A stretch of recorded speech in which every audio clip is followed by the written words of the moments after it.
السلام علیکم ورحمۃ اللہ وبرکاتہ۔ قال اللہ تبارک و تعالی بعد اعوذ باللہ السمیع العلیم من الشیطان الرجیم الا تنصروه فقد نصره اللہ اذ اخرجه الذین کفروا ثانی اثنین اذ ہما فی الغار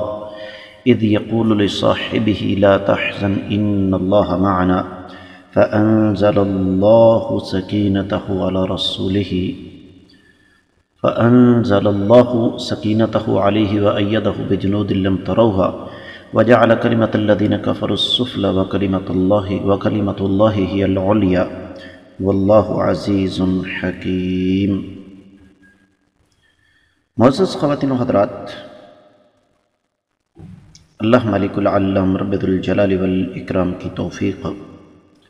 اور اس ذات بابرکات کے فضل و کرم سے آج منگل کا دن ہے، 30 جمادی الثانی 1441 ہجری اور دوسری طرف 25 فروری 2020 عیسوی، اور ہمارے سبق کا موضوع رب کائنات کی پاکیزہ کتاب قرآن مجید 10واں پارہ سورہ توبہ کی 40ویں آیت مبارکہ۔ اللہ رب العزت ارشاد فرماتے ہیں الا تنصروہ، اگر تم نے میرے نبی صلی اللہ علیہ وسلم کی مدد نہیں کی، فقد نصرہ اللہ، تو اللہ تعالیٰ نے ان کی مدد فرمائی، اذ اخرجہ، جب آقا علیہ الصلوۃ والسلام کو نکال دیا، الذین، ان لوگوں نے، کفروا، جنہوں نے کفر کیا، ثانی، دوسرا، اثنینی، دو میں سے، اذ ہما، جب وہ دونوں تھے، فی الغار، غار میں، اذ یقول، جب آقا علیہ الصلوۃ والسلام نے کہا، لصاحبہ، اپنے ساتھی سے، لا تحزن، آپ غم نہ کرو، ان اللہ، بلا شبہ اللہ رب العزت، معنا، ہمارے ساتھ ہیں، فانزل اللہ، پس اللہ رب العزت نے نازل فرمائی، علیہم، ان پر، سکینتہ، اپنی طرف سے تسکین، علیہ، ان پر، وَأَيَّدَهُ، اور ان کی مدد فرمائی، بِجُنُودٍ، ایسے لشکروں کے ساتھ، ایسی فوجوں کے ساتھ، لم تروہا، جن کو آپ لوگ نہیں دیکھ سکتے تھے، وَجَعَلَ، اور اللہ نے کر دیا، کلمۃ الذین، کافروں کی بات کو، کفروا، جنہوں نے کفر کیا، السفلی، حقیر، ذلیل، وَكَلِمَةُ اللَّهِ، اور اللہ تعالیٰ کی بات اور اللہ تعالیٰ کا کلمہ، ہی العلیا، وہی بلند و برتر ہے، واللہ، اور اللہ تعالی، عزیز، غالب بھی ہیں، حکیم، حکمت والے بھی ہیں۔ لفظی ترجمہ آپ نے سماعت فرمایا ہے، بامحاورہ ترجمہ سماعت فرمائیے گا۔ اگر تم نے آقا علیہ الصلوۃ والسلام کی مدد نہیں کی تو اللہ تعالیٰ ان کی مدد کرنے والے ہیں۔ اس وقت کو یاد کرو جب کافروں نے آقا علیہ الصلوۃ والسلام کو گھر سے نکال دیا تھا، اور وہ دونوں تھے غار میں، جب دونوں میں سے دوسرے نے یہ کہا، دونوں میں سے دوسرے نے اپنے ساتھی سے یہ کہا کہ ڈرو نہیں، اللہ تعالی ہمارے ساتھ ہیں، تو اللہ تعالیٰ نے ان پر تسکین نازل فرمائی اور ان کو ایسے لشکروں کے ساتھ ان کی مدد فرمائی جن کو تم دیکھ نہیں سکتے تھے، اور اللہ رب العزت نے کافروں کی بات کو پست کر دیا، اور اللہ تعالیٰ کی بات بلند ہے، اور اللہ تعالیٰ غالب اور حکمت والے ہیں۔ معزز خواتین و حضرات، ابن کثیر رحمۃ اللہ علیہ نے اس آیت مبارکہ کی تفسیر بیان کرتے ہوئے ارشاد فرمایا کہ اللہ مالک العلم رب الجلال والاکرام نے یہاں پر جو تذکرہ فرمایا ہے وہ بنیادی طور پر سفر ہجرت کا ہے، اور جب مشرکین نے آقا علیہ الصلوۃ والسلام کے بارے میں انتہائی سنگین فیصلہ کیا کہ آقا علیہ الصلوۃ والسلام کو قتل کر دیا جائے، تو اللہ کے رسول صلی اللہ علیہ وسلم سیدنا ابو بکر صدیق رضی اللہ تعالیٰ عنہ کو ساتھ لے کر مکہ سے نکلے، اور آپ علیہ الصلوۃ والسلام نے غار ثور میں 3 دن قیام فرمایا، اور پھر اللہ کے رسول صلی اللہ علیہ وسلم مکہ کے لیے روانہ ہوئے۔ تو سیدنا ابو بکر صدیق رضی اللہ تعالیٰ عنہ کو یہ فکر لاحق ہو گئی کہ کہیں ان کا پتہ نہ چل جائے، تو اللہ کے رسول صلی اللہ علیہ وسلم نے ارشاد فرمایا یا ابا بکر ما ظنک باثنین اللہ ثالثہما، ان دو کے بارے میں تمہارا کیا خیال ہے تیسرا جن کے ساتھ اللہ رب العزت ہو۔ اور ابن کثیر رحمۃ اللہ علیہ نے اس حوالے سے پھر ایک روایت بھی نقل فرمائی ہے، اور وہ یہ ہے صحیح بخاری اور صحیح مسلم کی، کہ سیدنا انس رضی اللہ تعالیٰ عنہ نے فرمایا کہ سیدنا ابو بکر صدیق رضی اللہ تعالیٰ عنہ نے انہیں بتایا کہ میں آقا علیہ الصلوۃ والسلام کے ساتھ غار میں تھا، تو میں نے کہا اللہ کے رسول صلی اللہ علیہ وسلم اگر یہ اپنے قدموں کی طرف دیکھیں تو ہمیں دیکھ سکتے ہیں، تو آپ نے فرمایا اے ابو بکر دو کے بارے میں تمہارا کیا خیال ہے تیسرا جن کے ساتھ اللہ تعالی ہے۔ اسی لیے رب کائنات نے فرمایا کہ رب کائنات نے ان پر سکینت تسکین نازل فرمائی۔ تسکین کا مفہوم معزز خواتین و حضرات یہ ابن کثیر رحمۃ اللہ علیہ نے یہاں تائید اور نصرت لیا ہے۔ تسکین کا مفہوم یہ ہے کہ اللہ رب العزت نے آقا علیہ الصلوۃ والسلام پر اور سیدنا ابو بکر صدیق رضی اللہ تعالیٰ عنہ پر سکون نازل فرما دیا، تائید فرما دی، ان کی مدد فرمائی۔ اور یہاں پر رہا یہ مسئلہ کہ ہو کی ضمیر تو واحد کی ہے، اس پر انشاءاللہ ہم بعد میں بات کریں گے۔ اور اگلی بات جو اللہ تعالیٰ یہاں بیان فرما رہے ہیں وہ یہ ہے کہ وَأَيَّدَهُ بِجُنُودٍ لَمْ تَرَوْهَا، اللہ تعالیٰ نے آقا علیہ الصلوۃ والسلام کی مدد فرمائی ایسے لشکروں کے ساتھ جن کو تم نہیں دیکھ سکتے تھے۔ اس سے مراد اللہ تعالیٰ کے فرشتے ہیں۔ اور پھر فرمایا وَجَعَلَ كَلِمَةَ الَّذِينَ كَفَرُوا السُّفْلَىٰ وَكَلِمَةُ اللَّهِ هِيَ الْعُلْيَا، اللہ رب العزت نے کافروں کی بات کو نیچا دکھا دیا، ذلیل اور حقیر بنا دیا، اور اللہ تعالیٰ کی بات جو ہے وہ اونچی ہے، اللہ تعالیٰ کی بات بلند و برتر ہے۔ اس حوالے سے معزز خواتین و حضرات سیدنا عبداللہ بن عباس رضی اللہ تعالیٰ عنہ کا قول نقل فرمایا ہے ابن کثیر رحمۃ اللہ علیہ نے، فرماتے ہیں کہ یہاں پر کافروں کے کلمے سے مراد شرک ہے، اور اللہ تعالیٰ کے کلمے سے مراد لا الہ الا اللہ ہے۔ اور پھر صحیح بخاری اور صحیح مسلم کی حدیث نقل فرماتے ہیں ابن کثیر رحمۃ اللہ علیہ کہ اللہ کے رسول صلی اللہ علیہ وسلم سے سوال کیا گیا ایسے آدمی کے بارے میں جو شجاعت کے لیے لڑتا ہے، اور ایسے آدمی کے بارے میں جو حمیت کے لیے لڑتا ہے، اور ایسے آدمی کے بارے میں جو ریاکاری کے لیے لڑتا ہے، ان میں سے اللہ کی راہ میں کون ہے؟ فرمایا وہ شخص جو اس لیے لڑتا ہے کہ رب کائنات کا کلمہ بلند ہو جائے، وہ اللہ کی راہ میں ہے۔ اور یہ جو بات ہے نا کہ واللہ عزیز حکیم، عزیز سے مراد یہ ہے کہ اللہ تعالیٰ انتقام لینے کے معاملے میں بدلہ لینے پر غالب ہے، اور اللہ تعالیٰ اپنے بندوں کی مدد کرنے پر غالب ہے، اور اللہ تعالیٰ جب چاہیں جسے چاہیں اور جہاں چاہیں اپنی گرفت میں لے سکتے ہیں، کیونکہ اللہ رب العزت غالب ہیں۔ اور حکیم کا معنی یہ ہے کہ اللہ تعالیٰ اپنے اقوال میں اور اپنے افعال میں حکمت سے کام لیتے ہیں، اللہ کو بہتر پتہ ہے کہ کوئی کام کب کرنا ہے۔ رب ذو الجلال والاکرام نے ہمارے سامنے ایک مخصوص داستان رکھی ہے، اور وہ داستان کیا ہے کہ امام الانبیاء محمد رسول اللہ صلی اللہ علیہ وسلم جب سیدنا ابو بکر صدیق رضی اللہ تعالی عنہ کے ساتھ مکہ سے نکلے، اللہ تعالیٰ کے حکم سے مکہ سے نکلے،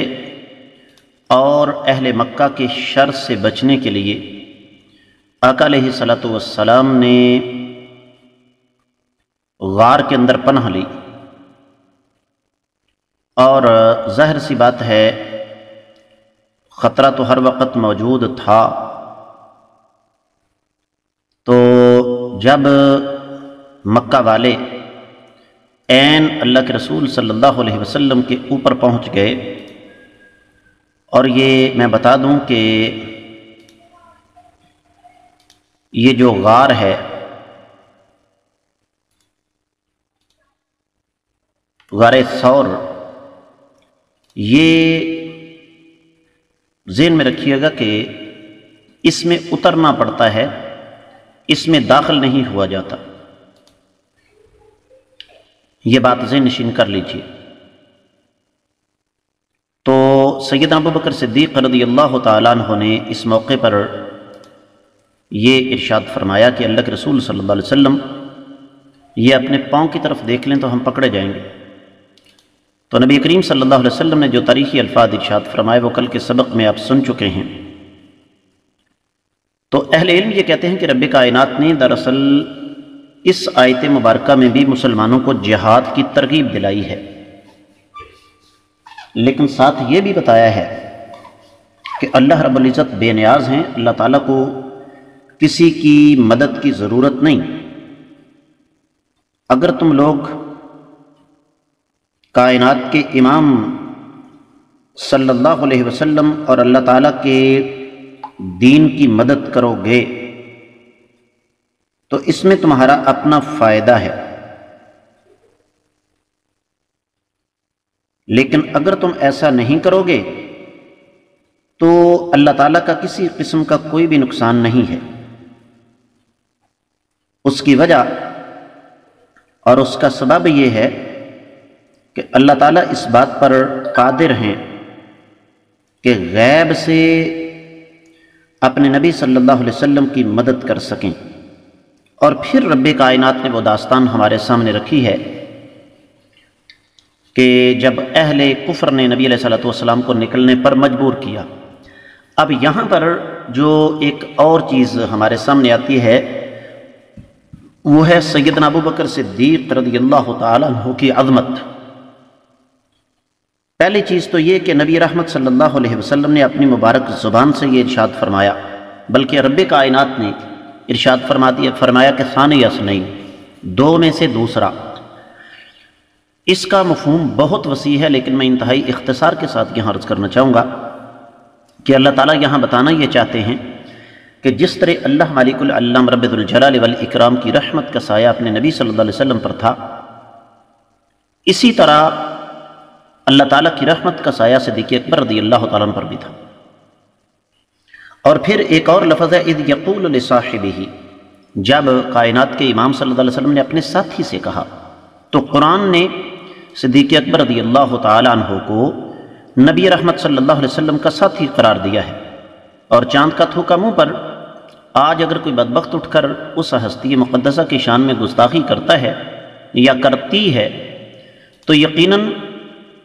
وہ بنیادی طور پر یوں سمجھ لیجئے کہ یہ بتانا چاہتا ہے یا بتانا چاہتی ہے کہ اس کی تربیت کس قسم کے لوگوں نے کی ہے، اس کے والدین جو تھے وہ کس قماش کے لوگ تھے، اور اس کے اساتذہ جن سے انہوں نے تربیت حاصل کی وہ کس قسم کے لوگ تھے۔ میں اس پر مزید بات نہیں کرتا۔ اور اہل مکہ چونکہ اللہ کے رسول صلی اللہ علیہ وسلم کی جان کے دشمن بن چکے تھے، تو یہاں پر اہل علم نے پوری تفصیل کے ساتھ بیان کیا ہے وہ واقعہ، جس میں وہ ایڑی کا بھی تذکرہ موجود ہے، پھر اس سانپ کے ڈھنسنے کا تذکرہ بھی موجود ہے، اور پھر صحیح بخاری اور صحیح مسلم کی وہ روایت جو کل میں نے آپ کے سامنے پیش کی تھی کہ جب سیدنا ابوبکر صدیق رضی اللہ تعالیٰ عنہ گھبرائے تو آپ علیہ الصلوۃ والسلام نے فرمایا ما ظنک باثنین اللہ ثالثہما، ابوبکر گھبراتے کیوں ہو، ان دو کے بارے میں آپ کیا کہو گے، تیسرا جن کے ساتھ اللہ مالک العلم رب ذوالجلال والاکرام بذات خود ہو۔ تو آپ کو یہیں سے سمجھ آ جانی چاہیے کہ سیدنا ابوبکر صدیق رضی اللہ تعالیٰ عنہ کا مرتبہ اور مقام اللہ تعالیٰ کے نزدیک کیا ہے۔ اہل علم نے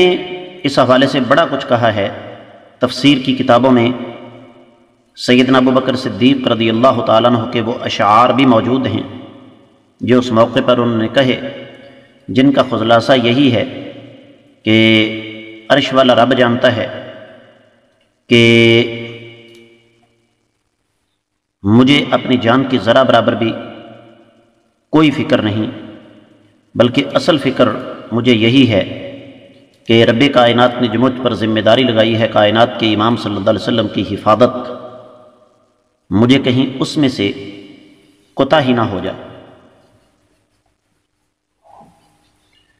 تو اہل علم نے اس حوالے سے پھر یہ لکھا ہے کہ وَأَنزَلَ اللَّهُ سَكِينَتَهُ عَلَيْهِ، یہاں پر بظاہر تسکین نازل کرنے کا تعلق صیغہ واحد کے ساتھ ہے، ذکر صیغہ واحد کے ساتھ ہے، لیکن اس سے مراد دونوں ہیں۔ اور پھر وَأَيَّدَهُ بِجُنُودٍ لَّمْ تَرَوْهَا، تو یہ فرشتے ہیں جو اللہ تعالیٰ کے حکم سے نازل ہوئے۔ تو فرمایا وَجَعَلَ كَلِمَةَ الَّذِينَ كَفَرُوا السُّفْلَىٰ، کافروں کی جو بات تھی رب کائنات نے اسے ذلیل و رسوا فرما دیا، اور یہ آنے والے وقت نے بتایا وَكَلِمَةُ اللَّهِ هِيَ الْعُلْيَا، اللہ رب العزت کا جو کلمہ تھا وہی اصل میں بلند و برتر ہونے والا ہے۔ تو یہ تو آج بھی اللہ تعالیٰ کے فضل و کرم سے ہماری آنکھیں دیکھ رہی ہیں کہ الحمدللہ ثم الحمدللہ اللہ تعالیٰ کا دین اللہ تعالیٰ کی توفیق سے غالب ہے، اور یہ غالب رہے گا۔ مثالیں دینے کی ضرورت نہیں ہے۔ ایسا ہوتا ہے کہ مسلمان وقتی طور پر دب جاتے ہیں، مسلمان وقتی طور پر ان کو پیچھے ہٹنا پڑتا ہے، لیکن اللہ تعالیٰ کا وعدہ ہمیشہ سچا ہوتا ہے۔ رب کائنات اپنے وعدے پر پورے ہیں۔ تو ساتھ ہی اللہ تعالیٰ نے فرمایا کہ واللہ عزیز حکیم، اللہ تعالیٰ غالب اور حکمت والے ہیں۔ اللہ تعالیٰ جو چاہیں جب چاہیں جیسے چاہیں اور جہاں چاہیں کر سکتے ہیں، اللہ تعالیٰ کو کوئی پوچھنے والا نہیں۔ تو اگر تھوڑا سا غور کیا جائے تو یہ آیت مبارکہ ایک آیت مبارکہ نہیں ہے، بلکہ ایک مسلمان کی زندگی کا ایک سنگ میل ہے۔ تو اللہ تعالیٰ سے دعا ہے کہ اللہ تعالیٰ ہمیں غور و فکر کر سمجھ کر عمل کرنے کی توفیق مرحمت فرمائے۔